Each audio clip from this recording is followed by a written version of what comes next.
শোণিতপুৰ জিলাৰ ৰঙাপাৰাত শনিবাৰৰ পৰা আৰম্ভ হৈছে স্বাধীনতা সংগ্ৰামী জাগৰু গড় সোঁৱৰণী ফুটবল প্ৰতিযোগিতা।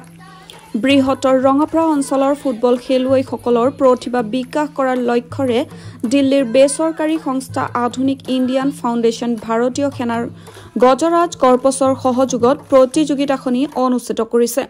সোণাবিল খেলপথাৰত অনুষ্ঠিত চতুৰ্থ সংস্কৰণ ফুটবল প্ৰতিযোগিতাখনি শুভ উদ্বোধন কৰে ভাৰতীয় সেনাৰ গজৰাজ কৰ্পছৰ ব্ৰিগেডিয়াৰ তনুজ পাণ্ডেয়ে। হাজাৰ হাজাৰ দৰ্শকৰ উপস্থিতিত অনুষ্ঠিত হোৱা জাগৰু গড় ফুটবল প্ৰতিযোগিতাখনি তেজপুৰ ঘগৰা FC আৰু ভুটিয়াচাং FCৰ মাজত অনুষ্ঠিত হয়। প্ৰতিযোগিতাত তেজপুৰ ঘগৰা FC দলে ভুটিয়াচাং FCক 2-0 গলত পৰাস্ত কৰে। উল্লেখ্য যে 16টা ফুটবল দলে অংশগ্ৰহণ কৰা প্ৰতিযোগিতাখনিৰ চূড়ান্ত খেলখন ৰঙাপাৰাৰ ঠাকুৰবাৰী খেলপথাৰত অনুষ্ঠিত হ'ব। जागरू गौर मेमोरियल टूर्नामेंट का चौथा संस्करण उन्होंने आयोजित किया है और न सिर्फ यही बल्कि इनका NGO कई सारे ऐसे काम करता है यहाँ पर जो कि वाकई बहुत तारीफ के काबिल है।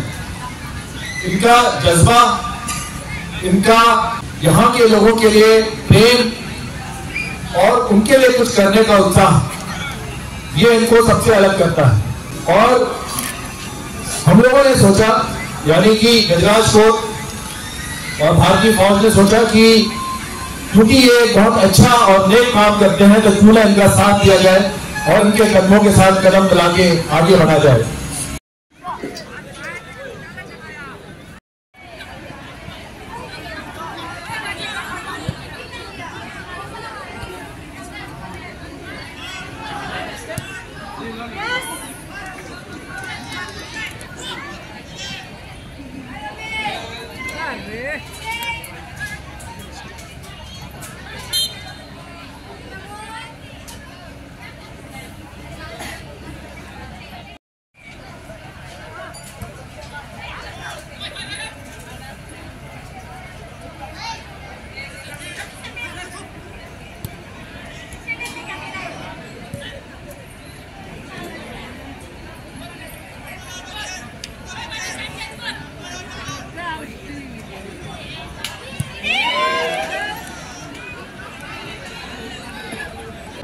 জাগৰু গড় মেমোরিয়াল চতুর্থ সংস্করণ আজি সোনাবিল চাহ বাগিচার ফুটবল খেল আয়োজিত হল।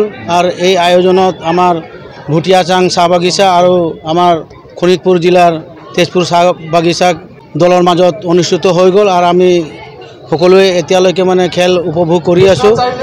মই এই খেলখনৰ সভাপতি হিচাপে মই নথৈ আনন্দিত হৈছোঁ, যিহেতুকে এই আধুনিক ইণ্ডিয়া ফাউণ্ডেশ্যন প্ৰথমবাৰৰ বাবে আমাৰ শোণিতপুৰ জিলাৰ অন্তৰ্গত সোনাবিল, বামগাঁও, হাতীবাৰী আৰু তেজপুৰ ঘাগৰা যি চাৰিখন খেলৰ ফিল্ড চিনাক্ত কৰিছে, যাতে সুচাৰুৰূপে আমাৰ চাহ বাগিচাৰ অন্তৰ্গত থকা বা পিছপৰা খেলুৱৈসকলক উচ্চ মঞ্চলৈ লৈ যোৱাৰ যি প্ৰচেষ্টা চলাইছে, সেইকাৰণে আমি আধুনিক ইণ্ডিয়া ফাউণ্ডেশ্যনৰ বিশেষকৈ আমি DK চৌহান ডাঙৰীয়াক আমি ধন্যবাদ দিছোঁ।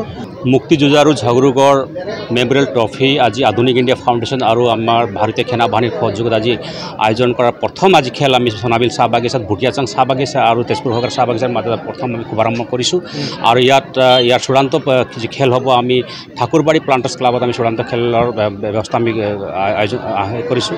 লগতে আজি আমাৰ এই আধুনিক ইণ্ডিয়া ফাউণ্ডেশ্যনৰ যি খেল আমি আয়োজন কৰিছোঁ, ইয়াৰ মূল উদ্দেশ্যই হৈছে বাগিচা অঞ্চলত খেলৰ পৰিৱেশ সৃষ্টি কৰা আৰু উঠি অহা নৱপ্ৰজন্মৰ মাজত এটা খেলৰ আমি প্ৰভাৱ বিস্তাৰ কৰা। আৰু ইয়াৰ পৰা আমাৰ বিশেষকৈ আমি 16 বছৰ যি অনুৰ্ধ 16 বছৰ আমি খেলুৱৈসকল আমি টাৰ্গেট কৰিছোঁ। তেওঁলোকৰ মাজৰ পৰা আমি ভাল খেলুৱৈ যদি আমি বাছনি কৰিব পাৰোঁ, হলে নিশ্চিতভাৱে আমাৰ ভৱিষ্যতে আমি এটা ভাল খেলুৱৈ ইয়াৰ পৰা আমি সৃষ্টি কৰিব পাৰিম। আৰু ভৱিষ্যত দিনত আমি দেশৰ যিকোনো ক্লাব হওক বা আমি ৰাজ্যিক পৰ্যায়ত বা আমি ৰাষ্ট্ৰীয় পৰ্যায়ত আমি খেলাৰ ব্যৱস্থা আমি কৰাৰ চিন্তা চৰ্চা এটা চলি আছে। যাৰ কাৰণে মই আপোনালোকৰ যোগেদি মই সেনা বাহিনী ও আধুনিক ইণ্ডিয়া ফাউণ্ডেশ্যনক মই ধন্যবাদ জনাইছোঁ। আৰু এই খেলখন সুন্দৰকৈ আৰম্ভ হওক বা চূড়ান্ত পৰ্যায়ত সুন্দৰকৈ পৰিচালনা হওক, এই কামনা কৰিছোঁ।